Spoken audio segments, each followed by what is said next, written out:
ಆತ್ಮೀಯ H16 news ಅರ್ಥಾತ್ ಸೀತಾರಾಮ್ ನ್ಯೂಸದ ವೀಕ್ಷಕರೇ, ನಾನು ನಿಮ್ಮವ ಎಂ ಆಯುಧ ಮಲ್ಲಪ್ಪ ಜೊತೆ ಅವರು. ತಾವು ಈಗ ಸುದ್ದಿಗಳ ಲೋಕಕ್ಕೆ ಎಂಟ್ರಿ ಹೊಡಿತಾ ಇದ್ದೀರಿ. ಈ ಸುದ್ದಿಗಳನ್ನು ಪ್ರತಿಯೊಂದು ನೋಡೋ ಜೊತೆಗೆ ನಿಮ್ಮ ಅಭಿಪ್ರಾಯಗಳನ್ನು ಹಂಚ್ತಾ ಇರ್ರಿ. ಯಾಕಂದರೆ ಈ ಸುದ್ದಿಗಳು ನಿಮಗಾಗಿ, ನಿಮ್ಮ ಬದುಕಿಗಾಗಿ, ನಿಮ್ಮ ವೈಚಾರಿಕೆಗಾಗಿ, ನಿಮ್ಮ ತಿಳುವಳಿಕೆಗಾಗಿಯೂ ನಿಮಗೂ ಗೊತ್ತು. ಜೊತೆಗೆ ನಮಗೂ ನಿಮ್ಮೊಂದಿಗೆ ಇದೊಂದು ಮಾತಾಡುವಂಥ ಜೊತೆಗೆ ಸುದ್ದಿಗಳನ್ನು ಬಿಡುವಂಥ ಕೆಲಸ. ಈ ಕೆಲಸದಲ್ಲಿ ನಾವು ನಿಮ್ಮೊಂದಿಗಿದ್ದೀವಿ ಅಂತ ಹೇಳ್ತಾ ನೋಡ್ತಾ ಇರಿ ಸುದ್ದಿಗಳನ್ನು.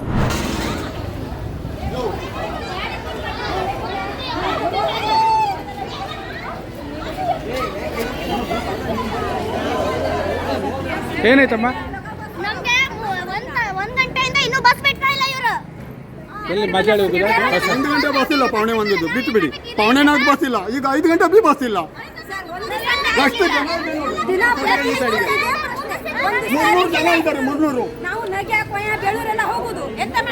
ನಡ್ಕೊಂಡು 5 ಕಿಲೋಮೀಟರ್ ಹೋಗ್ಬೇಕು, 15 ಕಿಲೋಮೀಟರ್. ಗಾಡಿ ಸಿಗುದಿಲ್ಲ ರಾತ್ರಿಗೆ. ಇದು ಎಲ್ಲಿ ಹೋಗುದು ಬಸ್? ಕೆರವಾಡಿ ಮಲ್ಲಾಪುರ ಬಸ್ ಇಲ್ಲ. ಬೆಳಗ್ಗೆಯಿಂದ ಇಲ್ಲ, ಬೆಳಗ್ಗೆ 1:45 ಬಸ್ ಇಲ್ಲ, ಈಗ 1:45 ಬಸ್ ಇಲ್ಲ, ಈಗ 5 ಗಂಟೆ 5:15 ಬಸ್ ಇಲ್ಲ. ಒಂದು ದಿವಸ ಆಗ್ತದೆ ಸರ್, ಬೇಜಾರಿಲ್ಲ. ಇದು ದಿವಸ ಹಂಗೆ ಪ್ರತಿದಿನ ಹೆಂಗೆ ಆಗ್ತದೆ ಸರ್? ಬೆಳಿಗ್ಗೆ ಹಾಗೆ ಆಗ್ತದೆ, ಬೆಳಿಗ್ಗೆ ಬರಬೇಕಾದ್ರೆ ಬಸ್ ಇಲ್ಲ ಸರಿ. ಇನ್ನರ್ ಬಗ್ಗೆ ಅಂತ ಒಳಗೆಲ್ಲ ಹೋಗುದು ನಾವು. ನಗೆ ಬೆಳೂರೆಲ್ಲ ನಮಗೆಲ್ಲ ತೊಂದರೆ ಆಗುದಿಲ್ಲ, ರಾತ್ರಿಗೆ ಕಷ್ಟ ಆಗುದಿಲ್ಲ ಸರ್.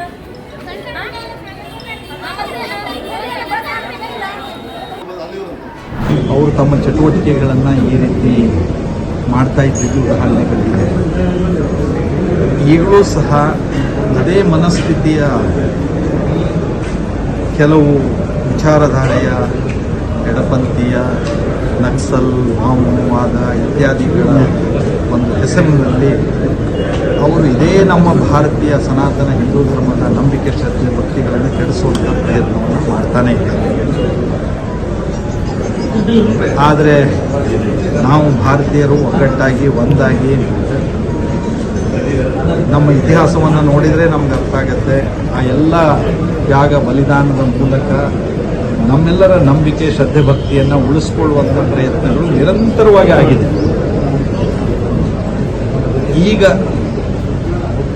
ರಾಜಕೀಯವಾಗಿ ರಾಜ್ಯದಲ್ಲಿ ಕಾಂಗ್ರೆಸ್ ಸರ್ಕಾರ, ದೇಶದಲ್ಲಿ ಇಂಡಿ ಗಠಬಂಧನ್, ರಾಹುಲ್ ಗಾಂಧಿಯವರ, ಸೋನಿಯಾ ಗಾಂಧಿಯವರ ನೇತೃತ್ವದಲ್ಲಿ ಅವರು ತಮ್ಮ ಮತ ಬ್ಯಾಂಕನ್ನು ಭದ್ರಗೊಳಿಸ್ಕೊಳ್ಳೋದು, ಬಹುಸಂಖ್ಯಾತರನ್ನು ಜಾತಿಯ ಆಧಾರದಲ್ಲಿ, ಆಸೆ ಆಮಿಷಗಳ ಆಧಾರದಲ್ಲಿ ಒಡೆದು ಮಾಡಬಹುದು ಅನ್ನುವಂತಹ ಮನಸ್ಥಿತಿ ಕಾರಣದಿಂದ ಅವರು ಬಹುಸಂಖ್ಯಾತ ಹಿಂದೂಗಳ ಭಾವನೆಗಳನ್ನು ಘಾಸಿಗೊಳಿಸುವಂಥ ಪ್ರಯತ್ನದ ಭಾಗವಾಗಿ ಶ್ರೀ ಕ್ಷೇತ್ರ ಧರ್ಮಸ್ಥಳದ ವಿಷಯದಲ್ಲಿಯೂ ಸಹ ಅನೇಕ ಚಟುವಟಿಕೆಯನ್ನು ಮಾಡಿರೋದನ್ನು ಮಾಧ್ಯಮದವರು ಎಳೆಯಾಗಿ ಬಹಳ ವಿವರವಾಗಿ, ಅದರೊಳಗೂ ನಾನು ಧರ್ಮಸ್ಥಳದ ಮಾಧ್ಯಮ ಸ್ನೇಹಿತರಿಗೆ ಅಭಿನಂದಿಸಬೇಕು. ನೀವು ಬಹಳ ಸ್ಪಷ್ಟವಾಗಿ ನಡೀತಿರುವಂತಹ ಎಲ್ಲ ಚಟುವಟಿಕೆಯನ್ನು ಪಾರದರ್ಶಕವಾಗಿ ನಾವು ಜನತೆಗೆ ತಿಳಿಸುವಂಥ ಪ್ರಯತ್ನವನ್ನು ಮಾಡಿದ್ದೀವಿ.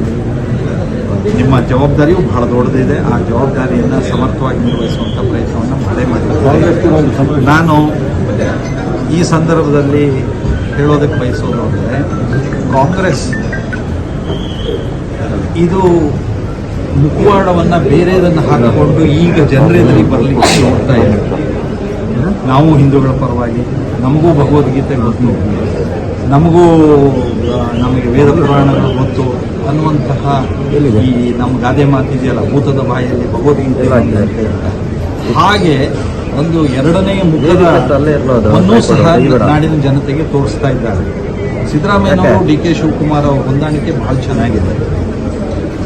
ನಾನು ಹೊಡೆದಾಗೆ ಮಾಡ್ತೀನಿ, ನೀನು ಅತ್ತಾಗೆ ಮಾಡಿ ಅಂದ್ರೆ ಮಾತಿದೆಯಲ್ಲ, ನಾನು ಹೀಗೆ ಮಾಡ್ತಿರ್ತೀನಿ, ನೀನು ಹೀಗೆ ಮಾಡ್ತಿರು ಅಂತ. ಅಂದ್ರೆ ಅವರು ತಮ್ಮ ಮತ ಬ್ಯಾಂಕನ್ನು ಭದ್ರಗೊಳಿಸಿಕೊಳ್ಳುವ ರಾಜಕಾರಣದ ಭಾಗವಾಗಿಯೇ ಇದೆಲ್ಲ ನಡೀತಾ ಇದೆ ಹೊರತು ಇನ್ನೇನಿಲ್ಲ. ಒಂದನೇದು. ಎರಡನೇದು, ಆಡಳಿತದ ವೈಫಲ್ಯ ಮುಚ್ಚಿಕೊಳ್ಳೋದಕ್ಕೆ ಇದೆಲ್ಲ ನಡೀತಾ ಇದೆ. ಯಾರು ಒಂದೊಂದು ಮಿಸ್ಟೇಕ್ ಮಾಡ್ಲಿಕ್ಕೆ ಹಾಕೋದು ಅಥವಾ ಸುಮ್ಮನೆ ಆಟಾಡ್ಸಲಿಕ್ಕೆ ಅವರನ್ನ ಕಾಮೆಂಟ್ ಮಾಡೋದಿಲ್ಲ, ಸಾಮಾನ್ಯ ಈಗ ನೋಡ್ತಾ ಇದ್ದೀವಿ. ಆದರೂ ಬಹುಶಃ ಈಗಿನ ನಮ್ಮ ಪರಿಸ್ಥಿತಿಗಳು, ನಮ್ಮ ಒಂದು ದೇಶ ಯಾವ ಥರ ನಡೀತಿದೆ ಅಂತ ನೋಡಿದರೆ ರೆಗ್ಯುಲರ್ ಕಂಪ್ಲೇಂಟ್ಸ್ಗಿಂತ ಸೈಬರ್ ಕಂಪ್ಲೇಂಟ್ಸ್ ಜಾಸ್ತಿ ಆಗೋಂಥ ಕಾಲ ದೂರ ಇಲ್ಲ ಅನ್ಬೋದು. ಯಾಕೆಂದರೆ ಜನ ಅಷ್ಟರ ಮಟ್ಟಿಗೆ ಈ ಒಂದು ಇದಕ್ಕೆ ಮಾರೋಗಿದ್ದಾರೆ ಟೆಕ್ನಾಲಜಿ. ಹಾಗಾಗಿ ನಾನು ನಿಮಗೆಲ್ಲ ನನ್ನ ಸಂಶಯಕರು ನನಗೆ ಕಳೆದ ಒಂದೊಂದು ತಿಂಗಳಿಂದಲೇ ಮಾತಾಡಿದಾಗ ಇದೊಂದು ಕಾಲೇಜಲ್ಲಿ ನಾವು ಪ್ರೋಗ್ರಾಮ್ ಮಾಡಬೇಕು ಅಂದಾಗ ನಾನು ಮಾಡಿ ಅಂತ ಹೇಳಿದೆ. ಅದು ಸಮಯ ಸಿಕ್ಕಿರಲಿಲ್ಲ. ಸೊ ಹಂಗಾಗಿ ಇವತ್ತು ಈ ಕಾರ್ಯಕ್ರಮನ ಇಲ್ಲಿ ಆಯೋಜಿಸಿದ್ವಿ. ಬಹುಶಃ ನೀವೆಲ್ಲ ವಿದ್ಯಾರ್ಥಿಗಳು ಇದ್ರ ಬಗ್ಗೆ ತಿಳ್ಕೊಂಡಿದ್ದೀರ ಅಂತ ನಾನು ಭಾವಿಸಿದ್ದೀನಿ. ಜೊತೆಗೆ ಇದು ಹೆಚ್ಚಿನ ಉಪಯೋಗನ ಪಡ್ಕೋಬೇಕು. ಯಾಕಂದರೆ ಇದು ಅರ್ಥ ಆದರೆ ಖಂಡಿತವಾಗ್ಲೂ ನಮ್ಮ ಮನಸ್ಸು ನಮ್ಮ ಕೈಯಲ್ಲಿರ್ತದೆ. ಜೊತೆಗೆ ನಾವು ಯಾವ ರೀತಿ ಅದಕ್ಕೆ ಪ್ರಚೋದನೆ ಆಗೋಂಥ ಕಾಮೆಂಟ್ಗಳು ಆಗ್ತಾಯಿರ್ಬೋದು, ಅದು ಬೇರೆ ಬೇರೆ ಥರದಲ್ಲಿ ನಮ್ಮನ್ನ ನಾವು ಬಿಗಿ ಮಾಡ್ಕೊಂಡ್ರೆ ಖಂಡಿತವಾಗ್ಲೂ ಯಾವುದೇ ಥರದ ಸಮಸ್ಯೆಗಳಾಗಲ್ಲ ಅಂತ ನನ್ನದು ಭಾವನೆ. ಹಾಗಾಗಿ ಈ ಒಂದು ಕಾರ್ಯಕ್ರಮನ ನೇತೃತ್ವದಲ್ಲಿ ನಡೆಸ್ಕೊಟ್ರು. ನಿಮಗೆ ಇನ್ಸ್ಪೆಕ್ಟರ್ ಕೂಡ ಮಾತಾಡಿ ಸುಮಾರು ವಿಚಾರಗಳನ್ನ ತಿಳಿಸಿದ್ದಾರೆ ಅಂತ ಭಾವಿಸಿದ್ದೀನಿ. ಯಾಕಂದರೆ ಅವರಿಗೆ ಸದಾ ನಿತ್ಯ ಪೊಲೀಸ್ ಇಲಾಖೆಗೆ ಬರ್ತಕ್ಕಂಥ ಕಂಪ್ಲೇಂಟ್ಗಳ ಬಗ್ಗೆ ಅವ್ರಿಗೂ ಸಾಕಷ್ಟು ಅನುಭವ ಇರೋದ್ರಿಂದ ಅವರು ನಿಮಗೆ ಎಲ್ಲ ರೀತಿಯ ವಿಚಾರಗಳನ್ನ ಹೇಳಿದ್ದಾರೆ. ಇದ್ರ ಮುಖಾಂತರ ಈ BSNL ಅವರ ಅಧಿಕಾರಿಗಳು ಇದ್ದಾರೆ. ಸೊ ಅದೇ ನಾನು ಈ ಮುಖಾಂತರ ನಿಮಗೆಲ್ಲ ಹೇಳೋದೇನೆಂದರೆ ಹೆಚ್ಚು ಜಾಗೃತಿ.